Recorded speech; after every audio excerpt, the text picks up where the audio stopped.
There is a low-level but lingering debate that persists within our congregation.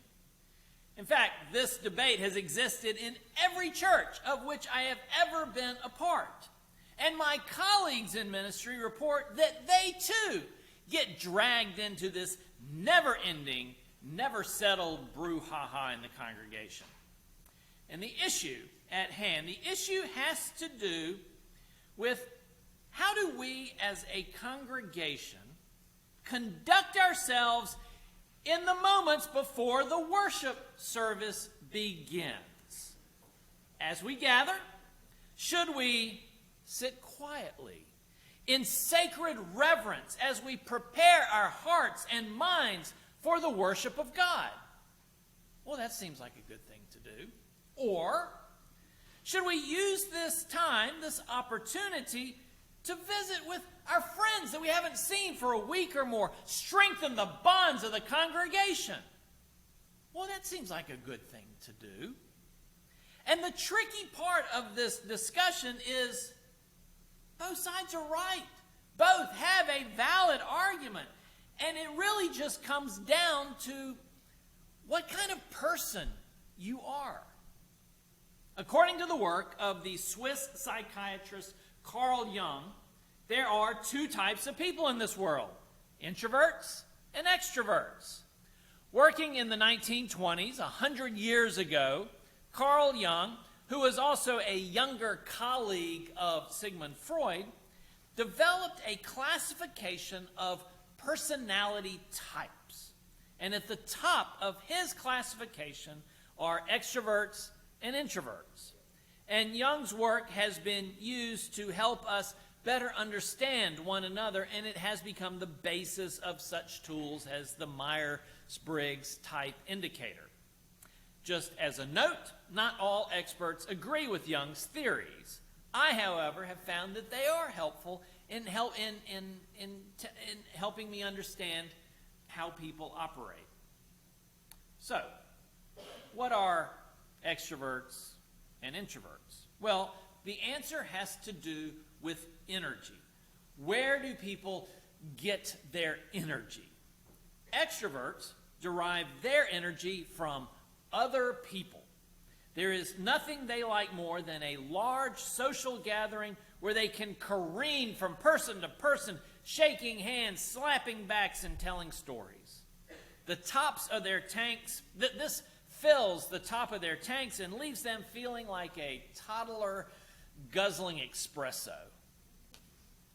An introvert, on the other hand, in the same situation, may have indeed enjoyed the party, but they leave feeling somewhat drained.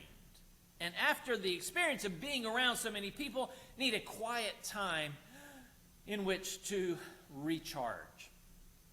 Now, the common misconception is that introverts are shy, socially awkward misanthropes. This is not true. Some are, but extroverts can be these things as well. Many introverts, however, will agree with the words of the French playwright Jean-Paul Sartre, who said, "Hell is other people at breakfast." While introverts seek time to be alone in order to recharge, extroverts, when left alone, may wilt and fade. They will seek out other people or at least grab their cell phones. An example of an introvert and an extrovert from Scripture are the brothers, Jacob and Esau. The book of Genesis describes them like this. When the boys grew up, Esau was a skillful hunter, a man of the field, while Jacob was a quiet man living in tents. Our nation, America, is an extroverted country with about 1/4 of the population being introverted and the rest largely extroverted. Politics, as it should be no surprise, is dominated by extroverts. However, the very, very introverted President Calvin Coolidge is known to have remarked, "Don't you know that 4/5 of all our troubles in this life would disappear if we would just sit down and keep still. Spoken like a true introvert. Within our congregation, we have some strong introverts and we have some strong extroverts. And then there are just a lot of you there in the middle who exhibit characteristics of both. It's a classic bell curve. There is nothing right or wrong about being introverted or extroverted. It just is. It's like being male or female, left-handed or right-handed, Ford versus Chevy, designated hitter or no designated hitter. You just one or the other. The past 2 years with COVID have been especially rough for churches. The extroverts weren't happy because the COVID protocols prevented them from gathering and hugging. Mask and social distancing ruined the social component of going to church. On the other hand, you would think that this type environment would have the introverts flocking to church. But you'd be wrong because, they would have been, except that we gave them the option of staying home and watching online, alone, by themselves, happy as could be. COVID's been a double whammy for the church. During the season of Lent, I am preaching this series of sermons on spiritual practices. Last week we looked at the practice of fasting. Today, I want to consider the practice of solitude. In the Gospels, we find many instances where Jesus himself sought out time to be alone. His ministry, in fact, began with him spending 40 days in the wilderness, alone, fasting and praying. That itself is the hallmark of spiritual solitude. On the night before he chose the 12 who would accompany him throughout his ministry on earth, Jesus spent the night alone in prayer. And when he learned about the death of his cousin John, who was beheaded by Herod, we are told that Jesus, quote, withdrew from that place in a boat to a deserted place by himself. Jesus even instructed his disciples, after they returned from a mission of preaching and healing, to come away to a deserted place all by yourselves and rest a while. And in another place, we read that Jesus would withdraw to deserted places and pray after healing crowds himself. And then on the night before his death, he sought the solitude of the Garden of Gethsemane in order to pray. There are many, many more examples, but it is clear that Jesus regularly sought out time of intentional solitude. This is not to say that Jesus was an introvert, but that instead he did practice the discipline of solitude. So, what is solitude? Solitude is simply a state of being alone. And we've all had solitude thrust upon us with COVID social distancing, and if you were quarantined, even more. But as a religious practice, solitude is deliberate. It is when we seek out a time and a place in order to be alone to commune with God. It can be as little as a moment on a crowded bus, or it might be a week in a mountain cabin.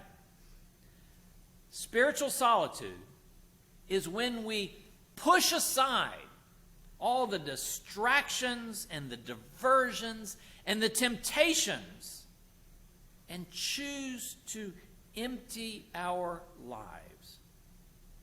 Just as an introvert will seek to be alone in order to recharge, a person in spiritual solitude seeks to recharge their spiritual battery. In solitude, by emptying ourselves of distractions, we make room in our lives for the divine.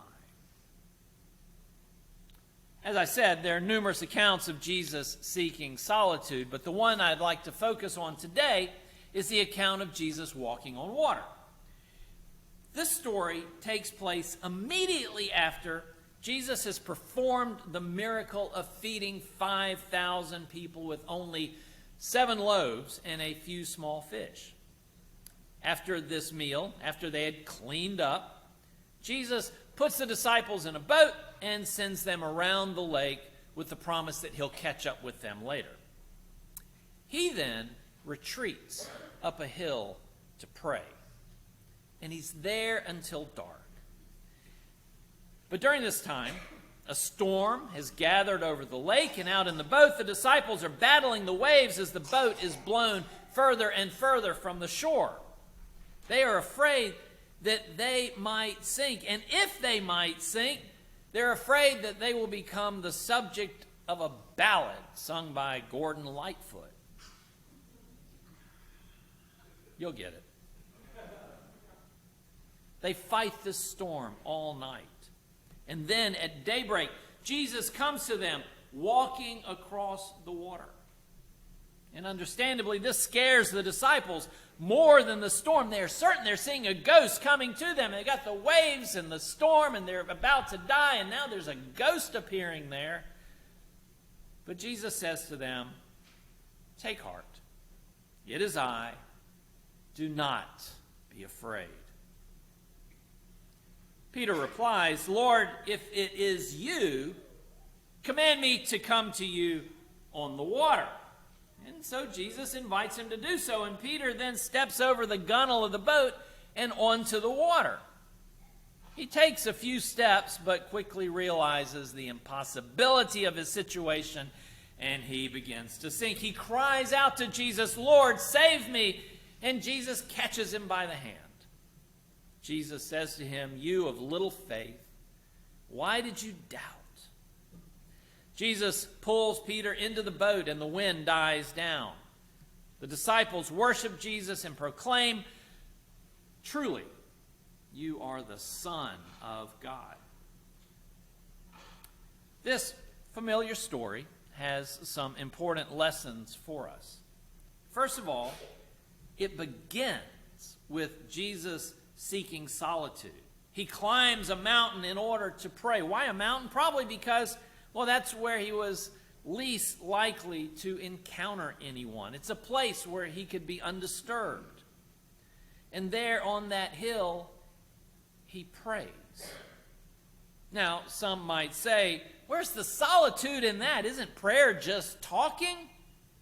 No. As we will discuss in a couple of weeks, prayer, which is also a spiritual discipline, is more about listening than it is about talking. Prayer is not taking a shopping list to God. Prayer is opening up ourselves to hearing God's voice, to being filled with God's holy presence. So Jesus, having spent some time now in solitude, being refreshed with God's Spirit, heads down to find the others. Out in the boat, tossed about in this tempest, their situation, the disciples' situation, has now become a metaphor for the chaos and the distractions that continually stress our own lives. The disciples are so overwhelmed that they cannot conceive of the possibility that Jesus could be walking towards them on the waves. They are filled with doubt. And I would argue that Jesus was able to do this exactly because of his time of solitude. Because reflecting on my life, I know that in those moments, when I have felt especially close to the holy, at those moments when my spiritual adrenaline is pumping, I have felt that I could walk on water if I wanted to. It's the runner's high of faith. And then there is Peter, who is so confident that he can also walk on water, but he sinks because He has not taken the time to displace the distractions in order to make room for the divine in his life. Jesus says that he has doubt. The doubt are the distractions.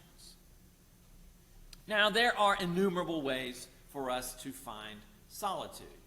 Just go sit in a quiet spot in your house. Take a walk. Climb a mountain if you've got one. Go out on a boat if you've got one. Take a drive. Walk the dog. Come here and sit in the sanctuary.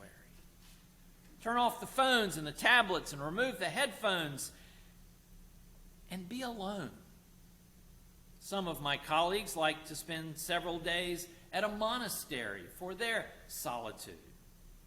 But solitude's not just about being quiet. Anybody can sit in a quiet room. Solitude is about pushing aside the noise in our lives and listening to the quiet. It's an intentional act in which we invite God to be with us. In the Old Testament book of Kings, the prophet Elijah is running for his life. He hides out in a cave on Mount Horeb, and there God comes to him. In the safety of the cave, Elijah can hear a great wind raging outside, a wind so strong that it was splitting mountains and breaking rocks in pieces before the Lord. But the Lord was not in the wind. And after the wind, an earthquake, but the Lord was not in the earthquake. And after the earthquake, a fire, but the Lord was not in the fire. And after the fire, a sound of sheer silence. And that was the Lord. Not in the chaos, not in the noise, not in the distractions, but in the silence. For any of us, the first time attempting spiritual solitude can be frustrating, even terrifying. I mean, there's the possibility, what if I meet God? Or the possibility, what if I don't meet God? Solitude, like every spiritual discipline, it takes practice. It takes discipline. So stick with it. You'll get better, and the results will amaze you. I'd like to conclude with another instance where Jesus goes up a mountain to pray. This time, he takes Peter, James, and John with him, and as he prays, he is changed. Jesus is transfigured. He glows. And then, standing there beside Jesus, are two heroes of the faith, Elijah and Moses, two prophets who each knew what it was like to be in solitude with God. And as they all stand on that mountain, a voice comes down from a cloud, and the voice commands, "This is my Son, the beloved. Listen to him."